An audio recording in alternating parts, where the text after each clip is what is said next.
রাকিব, শুরুতে আপনি রয়েছেন মহাখালী কাঁচা বাজারে। আজকে ছুটির দিন এবং গতকালকে বৃষ্টি ছিল, সব মিলিয়ে বাজারের পরিস্থিতি কেমন? যারা ক্রেতা সাধারণ রয়েছেন তারা কি বলছেন?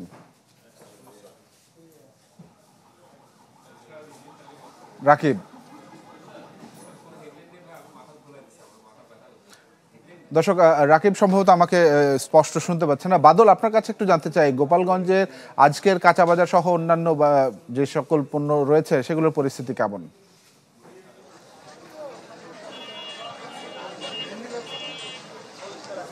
তানভীর, গত সপ্তাহ থেকে এই সপ্তাহে গোপালগঞ্জে কয়েকটি সবজির দাম কমেছে এবং কয়েকটি সবজির দাম কিন্তু স্থিতিশীল রয়েছে। যেহেতু গোপালগঞ্জের যে বাজার রয়েছে, বাজারে সবজির আমদানি থাকায় কিন্তু এই দাম কমে এসেছে। আমি যদি একটু বাজারের চিত্র দেখাই এবং যদি একটু দাম বলি যে গোপালগঞ্জে আসলে সবজির দাম আজকের দিনে আসলে কী রয়েছে। আলু কিন্তু গত সপ্তাহে 20 টাকা ছিল, আজকে 20 টাকা রয়েছে। বেগুন 20 টাকা কেজিতে কমে 100 টাকায় বিক্রি হচ্ছে। উচ্ছে 60 টাকা গত সপ্তাহে বিক্রি হচ্ছে, সপ্তাহ 60 টাকায়। পটল 10 টাকা কমে 10 টাকা বৃদ্ধি পেয়ে 60 টাকায় বিক্রি হচ্ছে। কাঁকরোল 10 টাকা কমে 60 টাকায়। ফুলকপি আপনার হচ্ছে 40 টাকা কমে 160 টাকায় কেজি বিক্রি হচ্ছে। পাতাকপি 20 টাকা কমে 80 টাকায়। টমেটো স্থিতিশীল রয়েছে, 120 টাকায় বিক্রি হচ্ছে। পেঁপে 30 টাকা, পেঁয়াজ 5 টাকা বেড়ে 70 টাকায় বিক্রি হচ্ছে। রসুন, যেটি দেশি রসুন রয়েছে সেটি 80 টাকা এবং যে ভারতীয় যে রসুনটি রয়েছে সেটি 150 টাকা কেজি ধরে বিক্রি হচ্ছে। এছাড়া আদা গত সপ্তাহে দাম ছিল 220 টাকা, সেটি কমে 60 টাকায় বিক্রি হচ্ছে এবং শসা কিন্তু 50 টাকায় বিক্রি হচ্ছে। যারা ব্যবসায়ীরা রয়েছেন তারা কিন্তু আমাদেরকে জানিয়েছেন যে যেহেতু গোপালগঞ্জ কিন্তু আশেপাশে শহরের আশপাশ দিয়ে কয়েকটি গ্রাম রয়েছে যেখানে প্রচুর পরিমাণে সবজি উৎপাদন হয়, এইসব সবজি কিন্তু বাজারে আসায় এইসব সবজির দাম কমেছে। আর যারা ক্রেতা রয়েছেন তারা কিন্তু গত সপ্তাহ থেকে এই সপ্তাহে দাম কমায় কিছুটা তারা স্বস্তি প্রকাশ করেছেন। তারা বলছেন যে দাম কমার কারণে তাদের যে আসলে বাজেট, সেই বাজেট অনুযায়ী তারা সবজি কিনতে পারছেন। এবং তবে তবে তবে কিন্তু আপনার হচ্ছে পেঁয়াজের দামটা যদি আরেকটু কমে তাহলে তারা কিন্তু যে স্বস্তি, সেই স্বস্তি তাদের মধ্যে ফিরে আসবে। আর যেহেতু শুধু গোপালগঞ্জ নয়, যে গোপালগঞ্জের পার্শ্ববর্তী যে অন্যান্য যে বাজারগুলো রয়েছে সেই বাজারগুলোতেও কিন্তু এই সবজির দাম কিন্তু কমে এসেছে। ফলে RICL TMX, যুগের পর যুগ স্থাপনা থাকে মজবুত। ক্রেতারা কিন্তু স্বস্তি।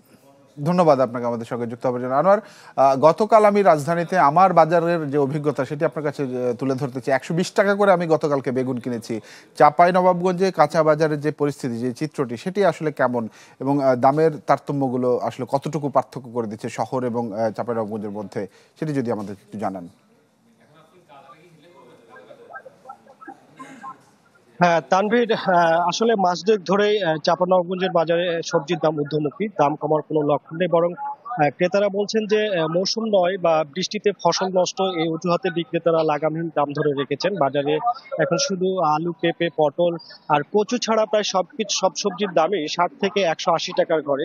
কিছু সবজি তো ছাড়িয়েছে 200 টাকারও বেশি। বিশেষ করে আগাম শীত সবজি, শিম, ফুলকপি, গাজর, মূলা আর বাঁধাকপির দাম সবচেয়ে বেশি। অথচ বাজার ঘুরে দেখা গেছে যে সব ধরনের সবজি সরবরাহ ভরপুর থাকলেও কোনোটারই দাম নাগালের মধ্যে নেই। ফলে স্বস্তি ফেরেনি বাজারে। অল্প আয়ের মানুষ যারা রয়েছেন তারা হাঁসফাঁস করছেন, মেলাতে পারছেন না আয় ব্যয়ের হিসাব।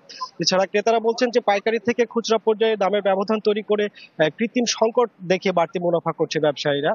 আর এর পেছনে ব্যবসায়ী সিন্ডিকেটকে দায়ী করছেন তারা। বিশেষ করে বাজার মনিটরিং এর উদ্যোগ না থাকায় এই লাগামহীন দাম যেন আরো উৎসাহ পাচ্ছে। আর বিক্রেতা এবং ব্যবসায়ীরা বলছেন যে টানা বৃষ্টি, বন্যা আর ঋতু পরিবর্তনের কারণে ফসলের ক্ষতি হয়েছে, তাই দাম বাড়ছে। তারা এই বলছেন যে একটা সিজন থেকে আরেকটা সিজন আসছে, এরকম সিজন পরিবর্তন হলে চলে যাওয়া সিজনের সবজির দাম বাড়তে থাকে। তবে তাদের আশা যে নতুন সবজি বাজারে উঠতে শুরু করলে এবং সরবরাহ বাড়লে বাজারে স্বস্তি ফিরে আসবে। তো সব মিলিয়ে চাঁপাইনবাবগঞ্জের বাজারে এখনো আগুন জ্বলছে সবজির দামে। ক্রেতাদের মনে একটাই কথা যে বাজারে সবকিছু আছে কিন্তু কিনতে গেলে হাত পড়ে যায়। তানভীর। জি আনোয়ার, ধন্যবাদ আপনাকে আমাদের সঙ্গে যুক্ত হওয়ার জন্য। রাকিব, আপনি নিশ্চয়ই এখন আমাকে খুব ভালো শুনতে পাচ্ছেন। আজকের ছুটির দিনে বাজারের সার্বিক চিত্রটি কেমন? ক্রেতা সাধারণ যারা রয়েছেন তারা কি বলছেন?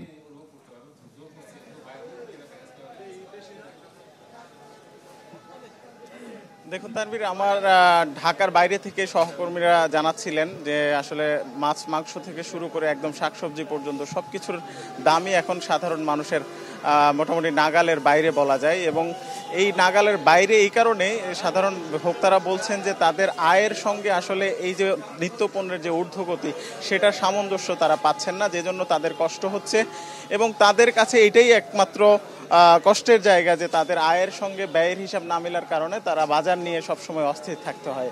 আবার আমরা এখানে যারা খুচরা বিক্রেতা আছেন তাদের সাথে কথা বলেছি, তাদের কাছে কিন্তু অনেক ধরনের অজুহাত আছে। তারা বলছেন যে মানে ভালো মানে খারাপ, এই জন্য দামের তফাৎ হচ্ছে।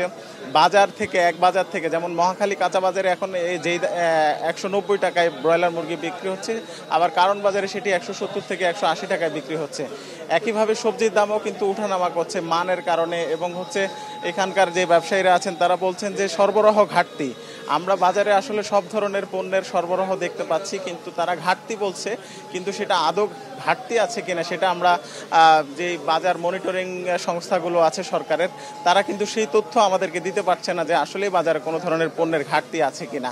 কিন্তু ব্যবসায়ীরা কিন্তু এই অজুহাত দেখিয়ে প্রতিনিয়ত বাড়তি দাম নিচ্ছে, এবং মুদি পণ্যের ক্ষেত্রেও আমরা দেখেছি যে বিশ্ববাজারে বাড়তি দামের কথা বলে কিন্তু ভোজ্য তেলের দাম যে কোম্পানিগুলো আছে তারা কিন্তু বাড়তি দাম নিচ্ছে এবং সরকারকে চাপ প্রয়োগ করছে বাড়তি দাম নির্ধারণের জন্য।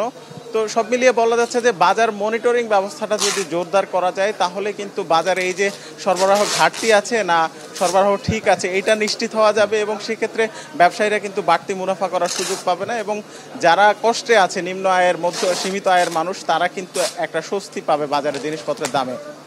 রাকিব, ধন্যবাদ আপনাকে আমাদের সঙ্গে যুক্ত হওয়ার জন্য। দর্শক, আমাদের 3 জন সহকর্মী যুক্ত হয়েছিলেন কাঁচা বাজার সহ নিত্য প্রয়োজনীয় যে সকল দ্রব্যাদি রয়েছে সেগুলোর খবর নিয়ে।